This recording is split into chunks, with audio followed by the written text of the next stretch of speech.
breaking this morning, alarms raised after a mid-air scare involving a Russian military jet. A very close call putting a passenger plane at risk. The latest sign of that high-stakes tension growing between Russia and the West. ABC's Terry Moran on how it happened.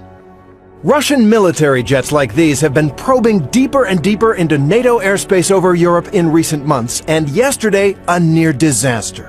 About 11:15 a.m. local time, a Scandinavian Airlines flight over the Baltic Sea gets an urgent warning from Swedish air traffic control. 1755, initially stop climb level 220, it's due to unidentified traffic in the area. That unidentified traffic, a Russian military jet flying with its transponder switched off, making it almost invisible to commercial traffic. The Scandinavian Airlines pilots can't see the Russian in the haze, and seconds later, a mid-air collision is just averted. Okay, it looks like you paused behind him. Hope so. Swedish officials reacted with fury, the defense minister declaring, "This is serious, this is inappropriate, this is outright dangerous when you turn off the transponder." And it's part of a grimly relentless pattern. These amazing pictures show a close encounter less than 100 feet between NATO interceptors and Russian jets over the Baltic Sea just last week. And in October, this grainy photo and advanced sonar data sent the Swedish Navy scrambling to scour the waters off Stockholm, searching for a covert Russian sub, but it apparently slipped away. The Russians deny everything, including yesterday's incident, but the Swedes and NATO aren't buying it. The Swedes say Russia even conducted a practice bombing run over Stockholm last year. It's all part of Moscow's message to Europe and the U.S. We're back, and we can pierce your defenses. Martha? Thanks, Terry. That does indeed sound dangerous. Let's take this on now with our ABC contributor and former State Department official, Steve Ganyard. Steve is also a former Marine Corps fighter pilot, so let's start from that vantage point. Steve, how dangerous was this? It's very dangerous, Martha. Anytime you're flying airplanes without the transponder on in very crowded commercial airspace, it's dangerous because air traffic controllers on the ground can't see heading, altitude, airspeed.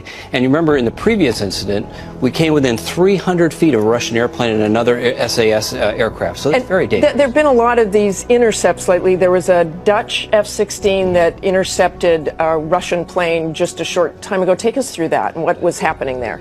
We're seeing an unprecedented number of sorties coming out of Russia. Really, it's back to the future. It's the same number of sorties we really saw during the Cold War. And so you've got to launch airplanes out of NATO bases to go up, take a look at these airplanes, ID them, escort them out. And they fly just right next to the airplane. Fly right up next to the airplane. We saw a terrific video of that. So really back to the future. But all of this brings us back to the tension in Ukraine. So why do they send the jets there, and what does this do to add to that tension?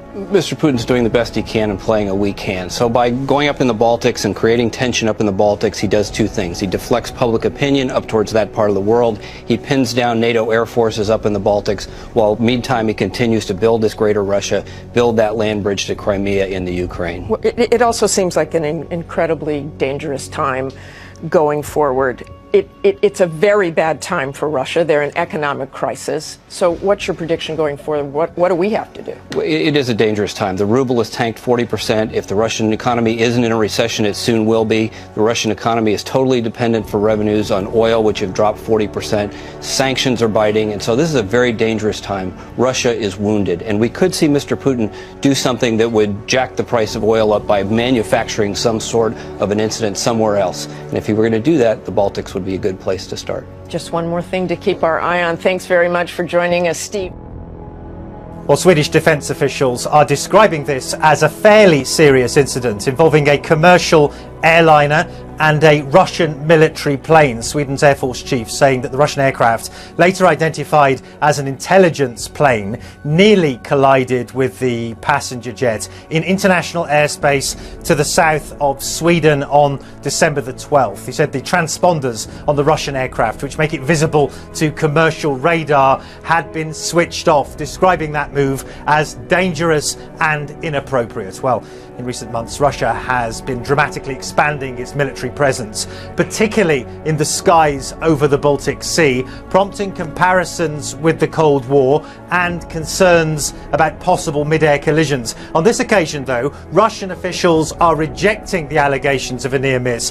The Defense Ministry here in Moscow saying the flight was made in strict compliance with international airspace rules, and that the distance between the military aircraft and the passenger jet was more than 70 kilometres, nearly 44 miles. Nevertheless, after the downing of a Malaysian airliner over eastern Ukraine in July, there is particular sensitivity to the idea of civilian aircraft becoming victims of the growing tension between Russia and the West. Matthew Chance, CNN Moscow.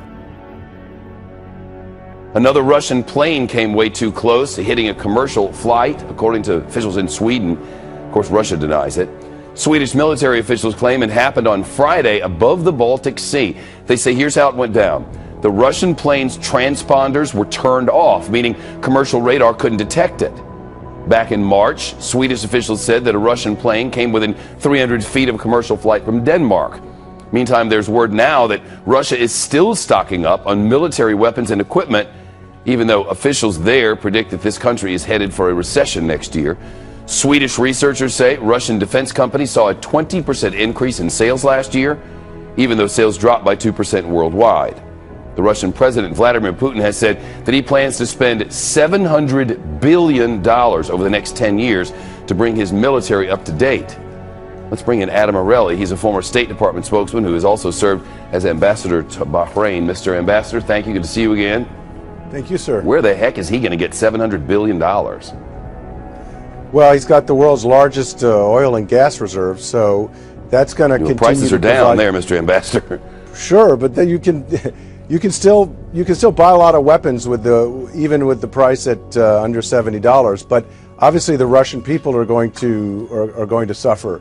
But the point is this, sir, that Russia feels threatened, and what we're seeing is them practicing the strategy of the best defense is a good offense.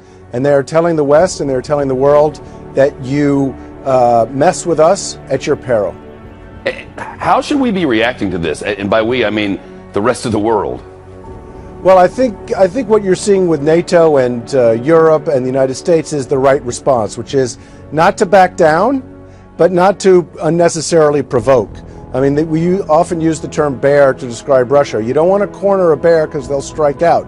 But the fact of the matter is, since the crisis with Ukraine began over 8 months ago, you've seen a general hardening of positions of France and of Germany, traditionally the more accommodationist countries. I think what that tells you is there is a consensus in the West and in Europe that the only way to deal with Russia is to deal firmly and with principle. And that's why we're seeing the sanctions, that's why we're seeing upgrades of NATO weapons, upgrades of NATO defensive posture in Europe, and it's going to continue.